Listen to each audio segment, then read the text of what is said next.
Joy, joy, joy. Joy is the key. Joy is the key. Joy is the key. Joy is the key. Well, hello. I can do it. You guys are ready? I'm glad to see you too. Hey. Hello. Okay. All right, settle down here. Well, you're ready. If anybody's ever been ready, it is you. You are ready. I'm ready too. Good morning. We are extremely pleased that you are here. It's good to come together for the purpose of co-creating. Do you agree? Yes. You are knowing what you are wanting? Are you enjoying the clarification of your own desire? Such a good thing, isn't it? To have a desire hatch within you. Do you find yourself more often now being happy even before the full manifestation of your desire? Just the existence of it feels good to you? We want to talk with you about that very thing today, because as you come to understand the vibrational nature of your world, really of your universe, and the vibrational nature of your being, then you come to understand that there has been a momentum, there has been a coming together of your desire long before you are able to articulate it in the way that you do. In other words, by the time you are in that receiving mode where you have clarity about desiring something, that desire is well along the way. In fact, most of it has already been accomplished. By that we mean you've done step one because you've been sifting through life experience, and the clear rocket of desire has already emanated from you. So the asking has taken place. So you've been asking incrementally for many things from the beginning of your time here in this physical body and before. So you're launching these vibrational rockets of desire, often without even knowing you're doing it, just by synthesizing life. Your own preferences are coming into your awareness. For example, when someone's rude, you know you would like them to be nicer. You know you would like the world to be a nicer place. When you are discouraged, you know you want to be encouraged. When you don't have enough of something that you want, you know you would like more of whatever it is. Or if you have something you don't want, you know that you want it to be different. So you're launching these rockets of desires constantly, and they're gathering in what we've been calling this vibrational reality. We wanted so much for you to understand the reality of this vibrational reality, the realness, the importance of it, that we gave it a name. We called it your vortex. We called it the vortex of creation, wrote a whole book about it, because we want you to understand that even though in those early stages you can't see or hear or smell or taste or touch, your desires are not defined in those ways. There is a vibrational reality that is important for you to understand its existence of. So once these incremental desires flow from you into your vibrational reality, law of attraction begins to act upon them. Law of attraction begins gathering the cooperative components, and the path for the complete unfolding of it for you comes into being with the specific and knowledgeable guidance of the source within you, of your inner being. Now, at a certain point along the way, once your desire has gestated enough that it is possible for you to begin to have even more awareness of it, that's about the time, provided that you're feeling good, provided that you're tuned in, tapped in, turned on, that's about the time that, now that you're in the receptive mode, that you feel the idea of it and you want to pronounce it out loud to yourself. I really want, you say, I would like to have And you know that feeling, that fresh feeling of coming into conscious identification of something you want? Do you know that feeling? So often, dear hearts, human dear hearts, you think that once you want it, or when you want it, it's the beginning of the creation of it. But it's far more along the path of creation than the beginning of it. In fact, it's so close to the done dealness of it that we want to call it, it's done, it's accomplished. You just have to line up with it, which means you can't doubt it, you can't worry about it, you can't miss it, you can't feel bad that it hasn't come yet, you can't complain about its absence, you can't complain, because just because you cannot yet see it or hear it or smell it or taste it or touch it doesn't mean that it is not a very far along evolved creation of yours. Do you hear that? And if you can accept that by the time you can consciously acknowledge, oh, I want this, it is so far along the way that it is a slam dunk for you to get it. But you got to know that too, you see.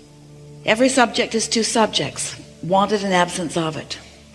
But so often, without meaning to, you proclaim the absence of something that's well along the way. You don't plant your corn or your tomato seed or whatever it is in your garden and then stand out there on that first day, stomping on the ground, demanding it to show itself to you. And you don't tell everyone it's not coming. How's your garden? It's not coming. How do you know? I can't see it.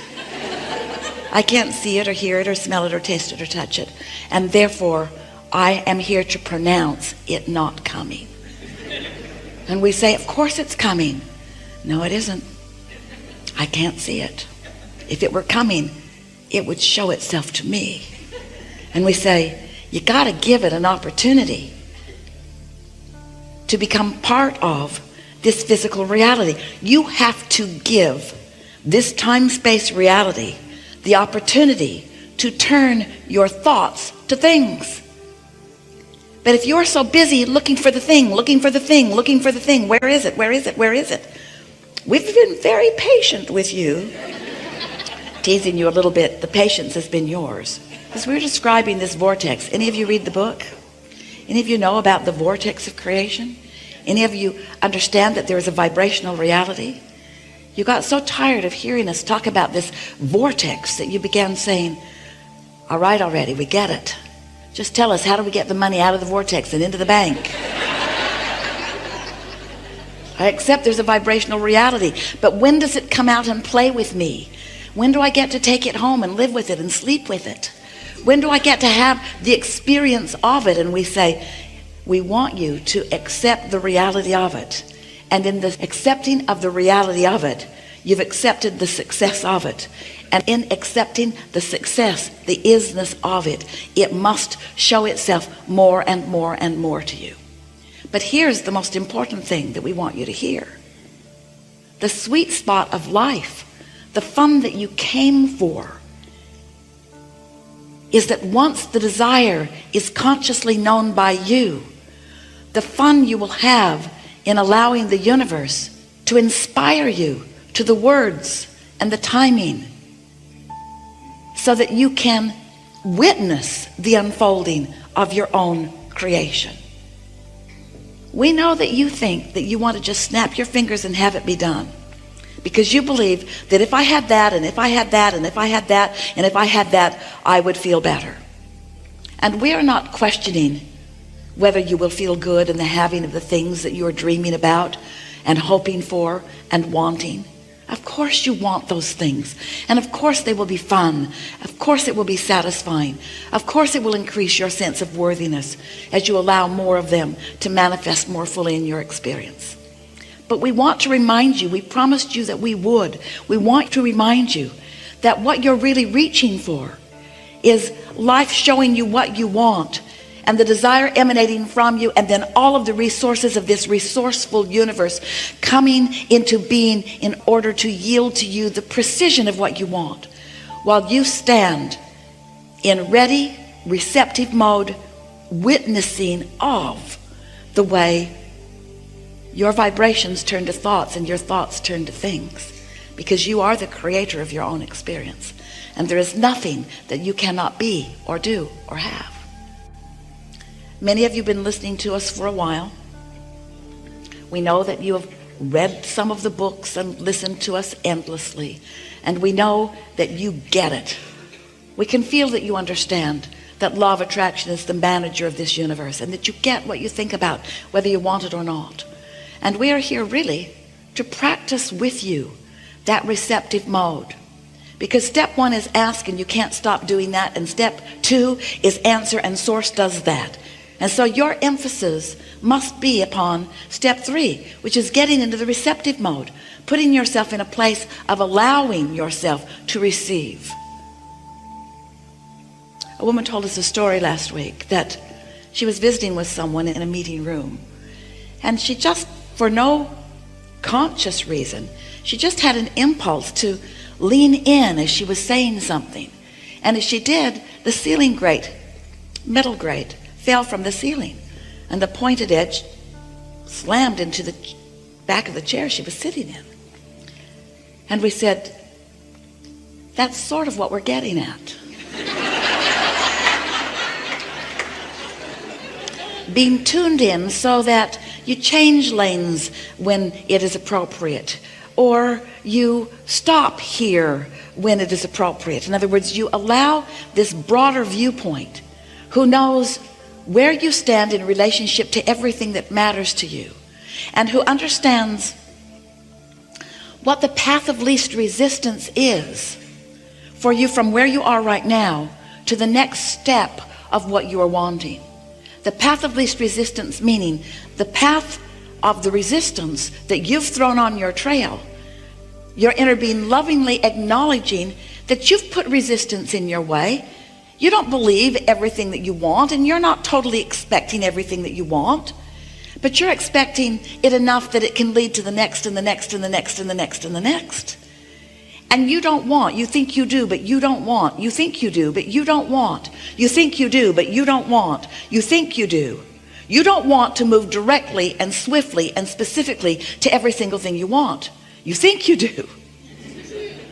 But what you really want is the delicious journey of you getting to define and decide and align and allow and witness, because you are the creator of your own reality.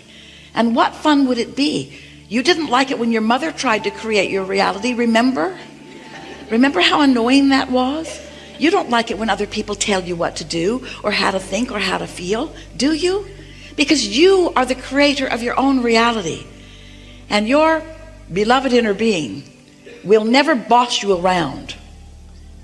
Your inner being will only give you impulse of the path of least resistance to help you get from where you are into a clearer place about what you want. And the journey is supposed to be fun for you, not one of deprivation, deprivation, deprivation, deprivation. Oh, a small glimpse of something.